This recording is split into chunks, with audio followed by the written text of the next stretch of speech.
नमस्कार भैया बहनों, आज की संस्कृत कक्षा में आप सभी का स्वागत है। जैसा कि आप सभी जानते हैं कि हम ये जो पाठ है अमृत वचनानी यानी अमृत वचन, अच्छे वचन, अच्छी बातें जो हमारे ऋषि महर्षियों ने, महापुरुषों ने हमारे लिए बताई हैं, ये हम पाठ पहले से पढ़ रहे हैं।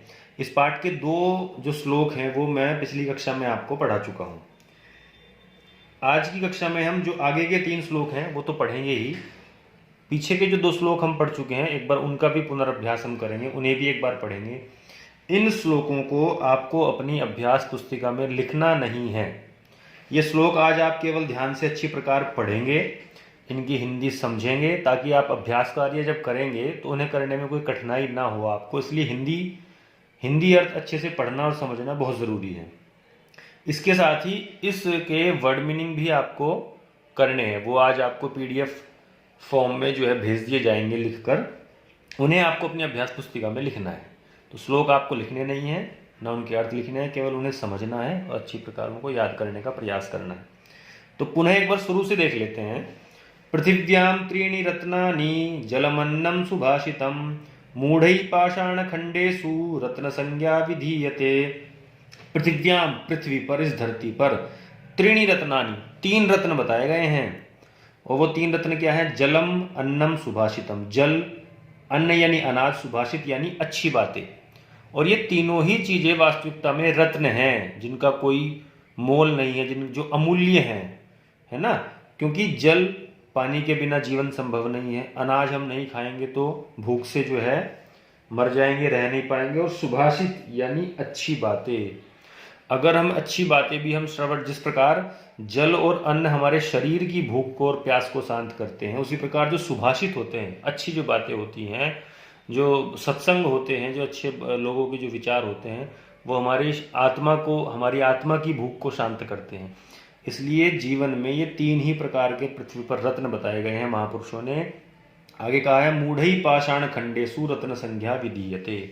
जो मूढ़ई, जो मूर्ख लोगों के द्वारा, अज्ञानी लोगों के द्वारा, जिनको कोई नॉलेज नहीं है, ऐसे लोगों के द्वारा तो पाषाण खंडेषु, पत्थर के टुकड़ों को ही, चमकीले पत्थर के टुकड़ों को ही रत्न संज्ञा विधीयते, रत्न की संज्ञा दी गई। यानी उनके हिसाब से तो वो जो चमकीले पत्थर के टुकड़े हैं बस वो ही रत्न हैं।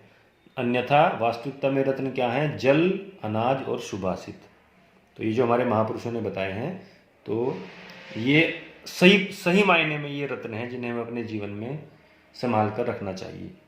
दूसरा है प्रदोषे दीपकश्चंद्रः प्रभाते दीपको रवि त्रैलोक्ये दीपको धर्मः सुपुत्रः कुल दीपकः।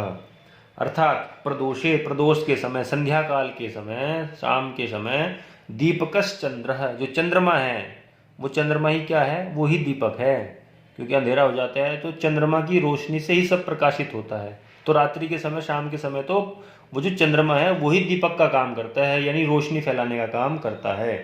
प्रभाते दीपको रवि, और प्रभात के समय, सुबह के समय दीपक कौन है? रवि, सूरज। अगर सूरज ना निकले तो चारों तरफ अंधकार रहेगा। तो इसलिए सुबह के समय जो दीपक का कार्य, जो रोशनी का कार्य, जो प्रकाशित करने का कार्य करता है, वो कौन करता है? रवि यानी सूरज। त्रैलोक्य दीपको धर्म है, तीनों लोकों में, देवलोक, पृथ्वीलोक, अंतरिक्ष लोक, इन तीनों लोकों में दीपक क्या है? आपका धर्म। जो धर्म है आपका, यदि आप उसके अनुसार आचरण करते हैं तो वो ही तीनों लोकों में आपको प्रकाशित करता है, आपके कर्म को आपको पहचान दिलाता है। तो इसलिए तीनों लोकों में जो दीपक है वो क्या है? धर्म।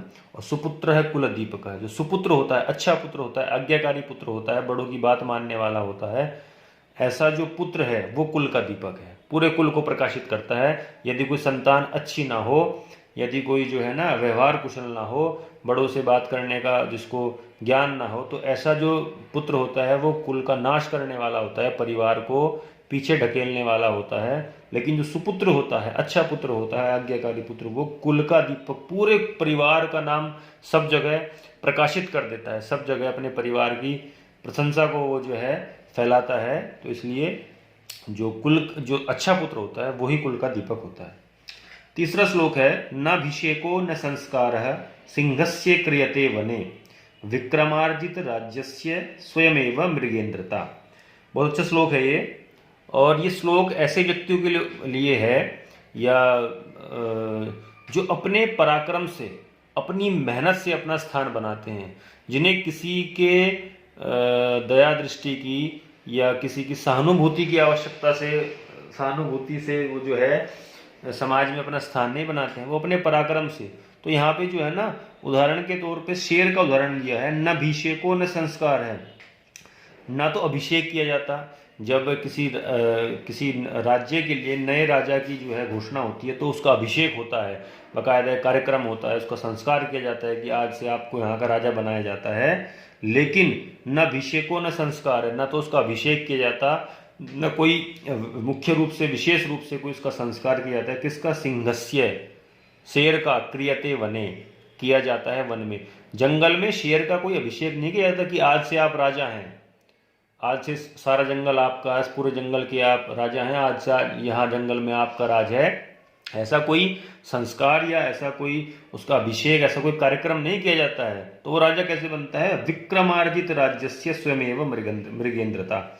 विक्रम अर्जित, अपने अर्जित किए हुए पराक्रम से, अपने ताकत से, अपने बल से, वो ही स्वयमेव मृगेंद्रता, अपने आप राजा बनता है। वो जो शेर होता है वो अपनी ताकत से, अपने पराक्रम से, अपने बल से जो है वो जंगल पे राज करता है।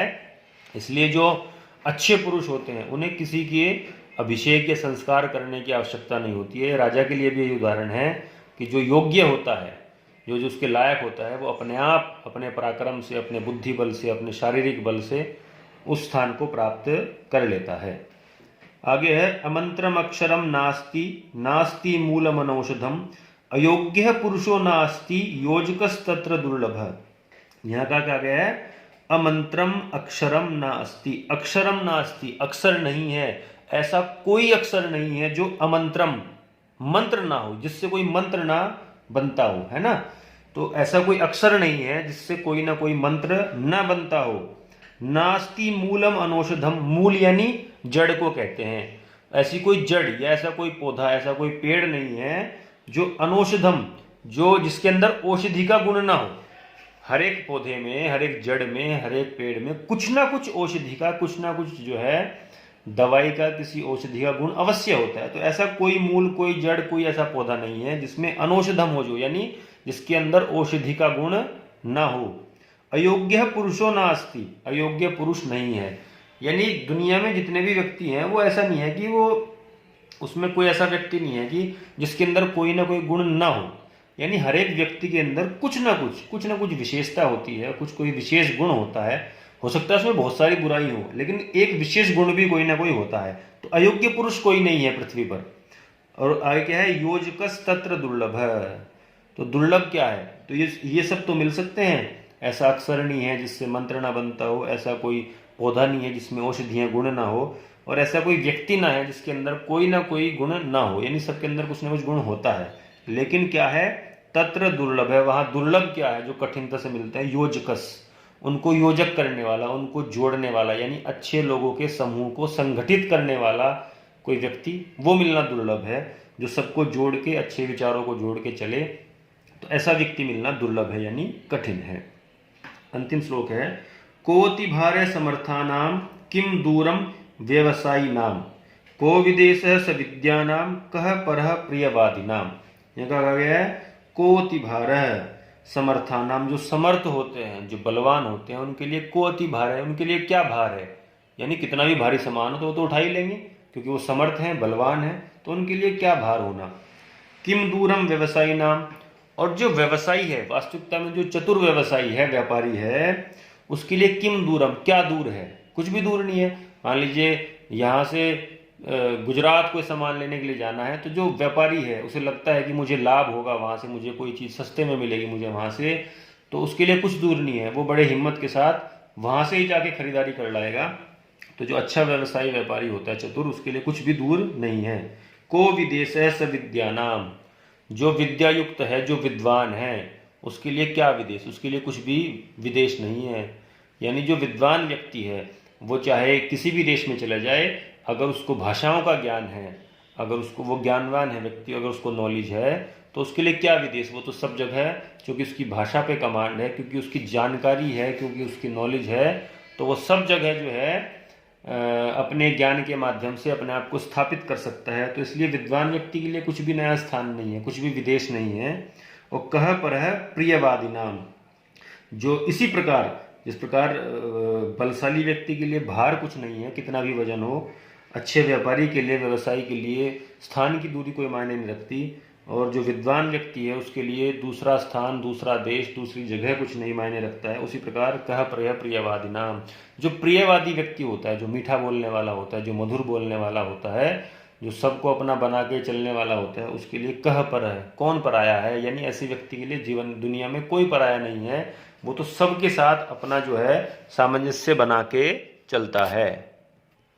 तो इस प्रकार ये हमने जो है 5 श्लोक इनकी हिंदी पढ़ी हैं। ये आप वीडियो ध्यान से सुने, मैंने पहले ही बताया अभ्यास करने में आपको आसानी होगी अगर आप इसको ध्यान से सुनेंगे। इसके शब्दार्थ मैं आपको भी भेज रहा हूँ PDF फॉर्म में, इनको आपको अपनी अभ्यास पुस्तिका में लिखना है। त्रीणी, त्रीणी अर्थात 3, मूढ़ई यानी मूर्ख, पाषाण खंडेशु पत्थर के टुकड़ों में, प्रभाते प्रातः काल में, रवि सूर्य, कुल दीपक है कुल का दीपक, औषधम दवा, प्रियवादी नाम प्रिय बोलने वाला, व्यवसायी नाम व्यापारी। तो ये अभ्यास पुस्तिका में करने हैं और इस पाठ को ध्यान से पढ़ें। धन्यवाद।